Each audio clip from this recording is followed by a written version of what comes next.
Père Denis, bonjour. Bonjour Christopher, bonjour à tous. Exceptionnellement, je remplace Loïc Marc qui est en déplacement du côté de Rome. Ce dimanche 14 janvier aura lieu à Épernay une journée de fraternité diaconale. Cette journée qui a lieu 2 fois par an et c'est l'occasion pour les diacres de se déplacer dans les espaces missionnaires pour à la fois sensibiliser au ministère diaconal. Père Denis de Véju, qu'est-ce que le diaconat concrètement ?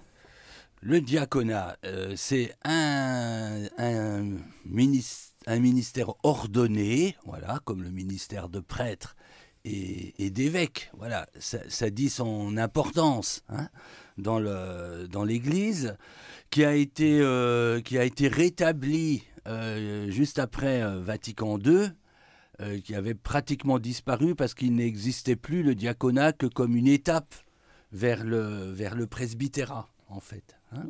Et il a été rétabli pour manifester une dimension essentielle de l'Église, vraiment tout à fait essentielle, qui est la dimension du service. Diakonos, c'est serviteur. Le serviteur par excellence pour nous, c'est Jésus. Bien. Les diacres sont des signes de Jésus, serviteur, par le don de sa vie essentiellement. Jésus, serviteur, au milieu du peuple chrétien. Alors quelle est la différence entre un prêtre et un diacre ? Justement, la mission spécifique du diacre, c'est de manifester cette dimension du service. Le diacre ne préside pas à la vie de la communauté, ni aux Eucharisties par exemple. Voilà. Un diacre seul ne peut pas célébrer une Eucharistie. Ça, c'est la mission du prêtre. C'est la seule différence ? C'est une différence importante. Puisque, en fait, c'est pas un rôle de présidence ou de gouvernement, le rôle du diacre, c'est vraiment une manifestation de cette figure du Christ serviteur et de faire connaître, faire savoir, montrer à toute la communauté, spécialement quand il sert dans les célébrations, montrer à toute la communauté chrétienne qu'on ne peut pas être chrétien sans servir. Et d'abord sans servir les plus petits. Montre aussi aux prêtres qu'on ne préside pas autrement que dans une dimension intérieure de service. On n'est pas des petits chefs, on est au service les uns les autres. Et le pape, il s'appelle le serviteur des serviteurs. Voilà, justement. Alors comment doit-on appeler le diacre, Père Denis Véju ? On l'appelle par son nom ou son prénom, puisque la plupart des diacres, encore une différence évidemment avec le ministère presbytéral, la plupart des diacres sont mariés. Et dans notre diocèse, ils le sont tous. Il y a des veufs, mais on n'a plus aujourd'hui que des diacres mariés. Il y a eu des diacres célibataires, mais aujourd'hui, il n'y en a plus. Quand devient-on diacre ? On devient diacre quand on reçoit l'appel de l'Église. Voilà, à vivre ce sacrement. C'est un appel de l'Église, c'est pas seulement une décision personnelle, c'est pas d'abord une décision personnelle. C'est un appel de l'Église à travers lequel on reçoit l'appel du Christ à devenir comme lui, voilà, être conformé à lui dans sa figure du service. Voilà. Et donc, il y a toute une formation, évidemment, un discernement qui permet de discerner cette vocation spécifique au service de l'Église. Alors justement, parlons un petit peu de ce côté formation. Quelle est la formation concrète vraiment d'un diacre ?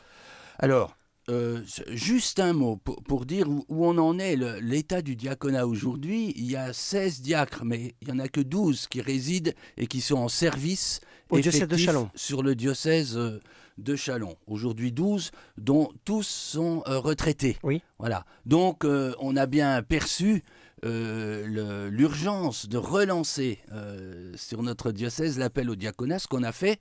Et donc ça répond un peu à la question. Donc il y en a actuellement 3 qui sont en formation. Comment se passe la formation ? Il y a d'abord une première étape qui dure au moins 1 an, peut durer un peu plus, qui est une étape de pré-discernement. Voilà. Est-ce que je reçois un appel ? Est-ce que j'accueille cet appel de l'Église et est-ce que j'ai la possibilité, la capacité et la volonté d'entrer en formation et de remplir la mission de diacre. Alors, le pré-discernement, c'est déjà, est-ce que ça vaut le coup de commencer une formation, en quelque sorte. D'accord. C'est une première étape essentielle du discernement. Voilà. Ou ben non. soit parce que au niveau familial, ça peut poser des soucis, soit parce que finalement je ne perçois pas du tout cette dimension du service comme quelque chose à quoi je suis spécifiquement appelé. Enfin, voilà. Donc ça dure à peu près un an, voire un peu plus. Et ensuite, si ce prédiscernement est positif, on est appelé à entrer concrètement en formation. Ça se fait de deux manières. Il y a d'abord un groupe d'accompagnement qui est formé autour du postulant. Hein. Ce groupe d'accompagnement, il est constitué d'un nombre relativement réduit de personnes. Ça se fait dans le plus grand secret. Au diocèse ou... Ah, c'est diocésain, ça. C'est diocésain. Le groupe d'accompagnement, en général, il est avec des personnes qui vivent autour du postulant. Ça peut être dans la paroisse, dans l'espace missionnaire, dans l'église diocésaine. Voilà. Donc un groupe d'accompagnement qui permet de vérifier en fait la progression du cheminement, où on en est, du discernement, et puis aussi comment se passe la formation. Et puis une formation proprement dite qui se fait pour nous sur le diocèse au niveau interdiocésain, avec les diocèses de Langres et de Troyes. En gros, il y a 4 week-ends par an. D'accord. Et voilà, qui balaye les éléments les plus divers de la formation chrétienne, évidemment axés sur cette dimension du ministère diaconal, l'étude de la parole de Dieu, l'importance de la parole pour le diacre.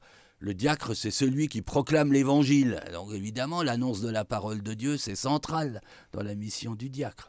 Alors, le côté Châlons, Troyes, Langres, ça a été un choix géographique. Pourquoi ce choix de Châlons, Troyes, Langres? J'imagine que du côté de Reims, ça se fait avec le diocèse de Beauvais. Alors, Reims a son propre système de formation. Okay. Si je ne me trompe pas, il fonctionne tout seul. Donc, il y a eu un choix de faire un centre, entre guillemets, entre les 3 diocèses avec 3 Châlons et Langres. C'est la décision qui a été prise au moment où, après l'appel des candidats, on s'est trouvé avec 3 personnes. On a décidé de vivre cette formation avec les diocèses voisins. Voilà. Et puis aussi parce qu'il y a plus de ressources pour avoir des formateurs, évidemment. Donc ça, c'est vraiment la toute dernière étape, entre guillemets, de la formation? Non, c'est... Non, le chemin, il est encore long? Oui, c'est-à-dire, la formation, elle dure au moins 3 ans avant une possible ordination, au moins 3 ans, et 3 ans après. Vous voyez, c'est donc 6 ans de formation. D'accord. Bon, en même temps, on voit bien, c'est réparti sur quelques week-ends dans l'année. Si on veut que ce soit sérieux, voilà, il faut quand même que ça dure un certain temps.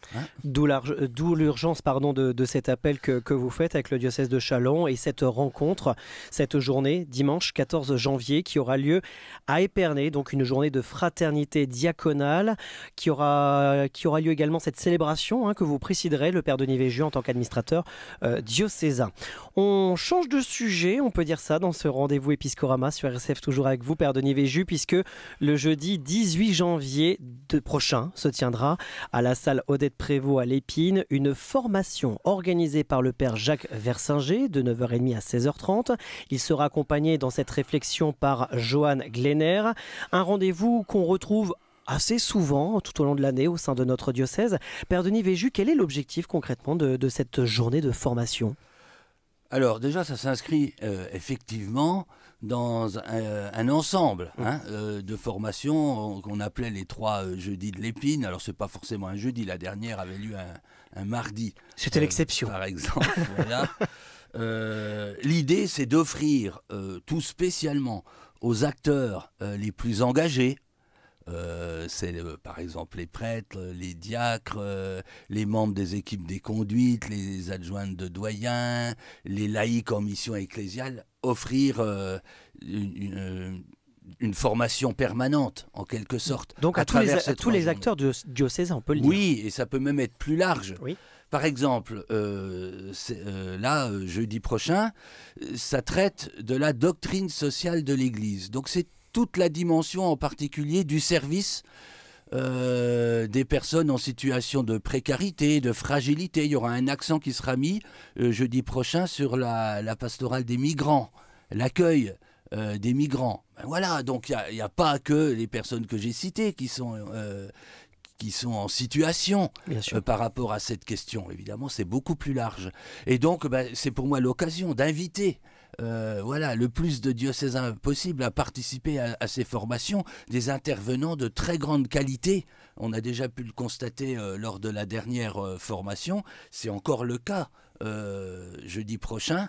Donc une invitation, tout spécialement si on est concerné par cette question de la doctrine sociale de l'Église, de la place qu'on fait aux personnes en situation de fraternité, comment ça interroge notre vie ecclésiale, même la politique, sociale, économique. Enfin, c'est toutes ces dimensions-là qui sont prises en compte dans la doctrine sociale de l'Église. Et puis concrètement, où on en est du service des plus petits, en particulier des migrants. Alors, l'objectif est bien clair, sensibiliser, transmettre des savoirs, c'est un petit peu ça l'idée. Oui. Donc tout au long de la journée du 18 janvier, et on invite nos diocésains, et même au-delà, on le disait, au-delà à s'y intéresser et à pourquoi pas s'inscrire. J'imagine qu'il y a une inscription à faire pour cette journée de formation, parce qu'on est quand même dans une salle, à la salle Odette-Prévost, qui n'est pas non plus très très grande. J'imagine qu'il y a une réservation à prévoir. Oui, alors il faut s'inscrire auprès du service de formation du diocèse, tout simplement. Il faut aller sur le site.